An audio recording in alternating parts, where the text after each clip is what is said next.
One of the things that we want to understand is that out of the whole electromagnetic spectrum, visible light that you can see with your eyes is actually an extremely small portion of the spectrum. Here we have it all expanded out, violet to red, okay? It's actually this tiny little portion in here. And infrared is a much larger grouping. I mean, it's from about a micrometer of wavelength to a millimeter of wavelength. That's a lot of difference. That's 3 orders of magnitude because, 10 to the minus 6 compared to 10 to the minus 3.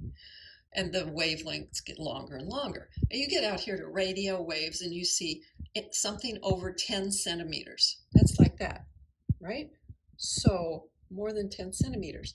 This is why when you go driving down the highway and you see a radio tower, it's extremely tall, and the whole thing is one big radio antenna to try to radiate out that information in the form of long radio waves. On the other hand, ultraviolet is shorter wavelength, but that means there's a lot more of them that pass by, right? Because frequency and wavelength are related in opposite ways, right? They're inversely related. X-rays, gamma rays, cosmic rays, even more energetic, even shorter wavelengths. There's one of our stars. Guess it's time to do some work. Star number 1 has 2 questions in it. The first one is, what's the wavelength? Question mark wavelength of a signal from a radio station transmitting at 984 megahertz. All right, so I'm going to work on that first of all. The prefix mega. Okay, so I have 984 times 10 to the 6th. There's the mega, and then hertz is per second, right? So that's what I'm starting with. I need this to be in terms of wavelength, though. I'm going to use my new formula. Lambda nu equals c. At this point, we understand that we have just made some sort of an error. Because if I'm looking for a wavelength, I should be looking for an answer that's in meters, and I'm starting with something that's in hertz or per second, and there's no match there at all, and I have to resort to using this equation. I guess I should rearrange it because I know I'm looking for a wavelength. So if I rearrange this equation, I can say wavelength equals c divided by nu. Let's try using that instead of this, which was just confusing me, right? I thought I could just start and go. And it's like, oh no, I can't just start and go. I need to analyze it a little first so that I will get it right.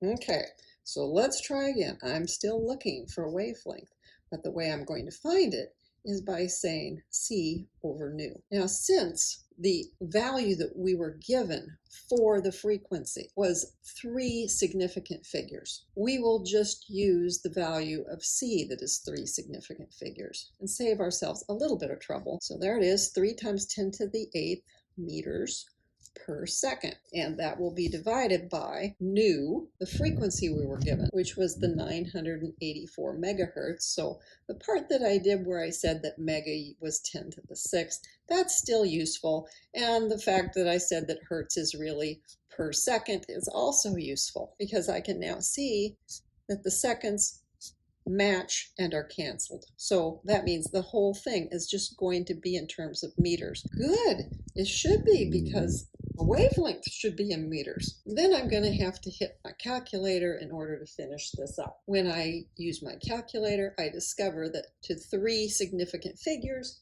I get this for an answer, which is a little less than 1/3 of a meter. A meter is a little longer than a yard. So this is about a foot. So it makes sense that this would be a radio wave, which is what they started the question with, is that it was a radio tower, right? So it's a very long sort of wave, and it's a length that we might expect from a radio station. Second example, it says, calculate the frequency of green light, and they've gone ahead and pulled it off of the table that it's 530 nanometers. And they put the decimal point here so that we would know we have 3 sig figs. Because a 0, you never know with a 0.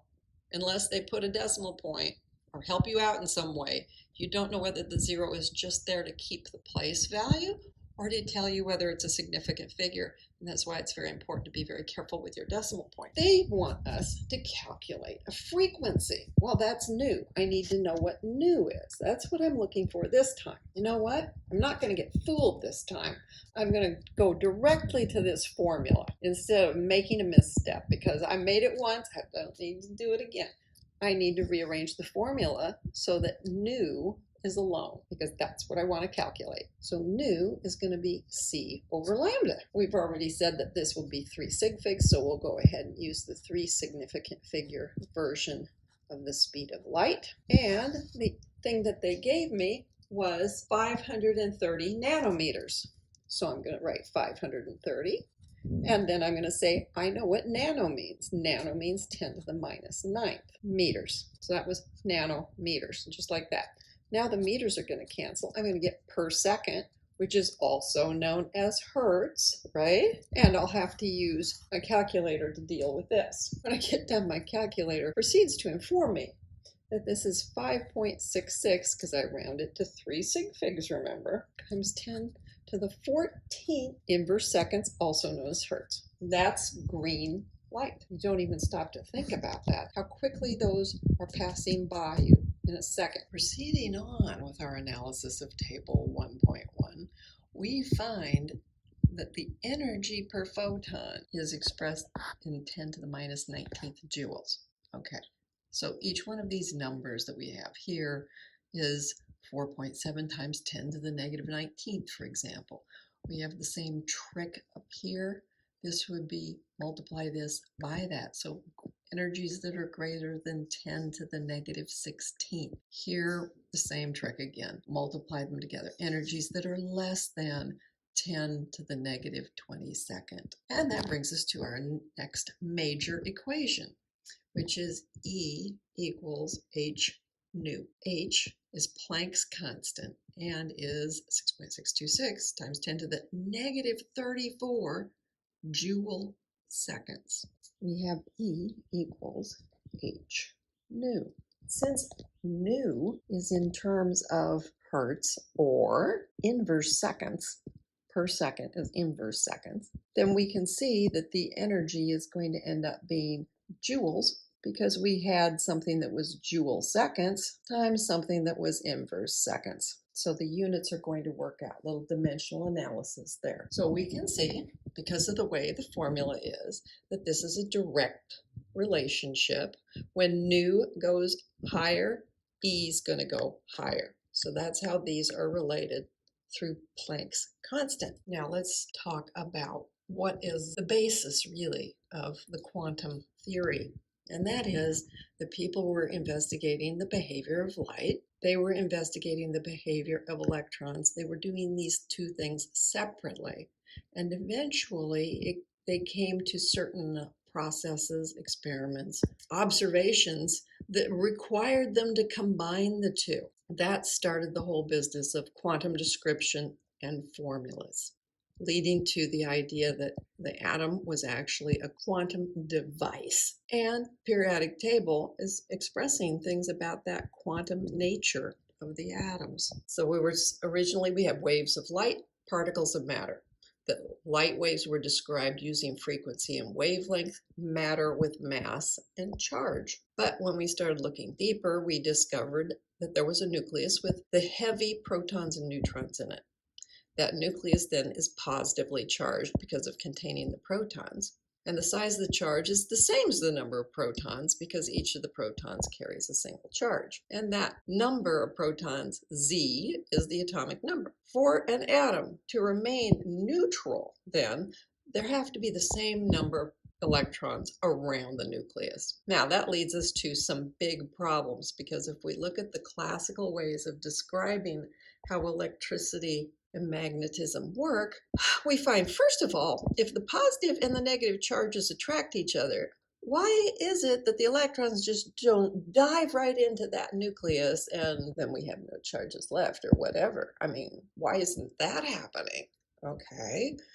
And the second problem we have is we can sit there and say, oh, well, it's because they're orbiting so fast that they don't get to fall in, like the moon goes around the Earth and it doesn't fall in gravitationally.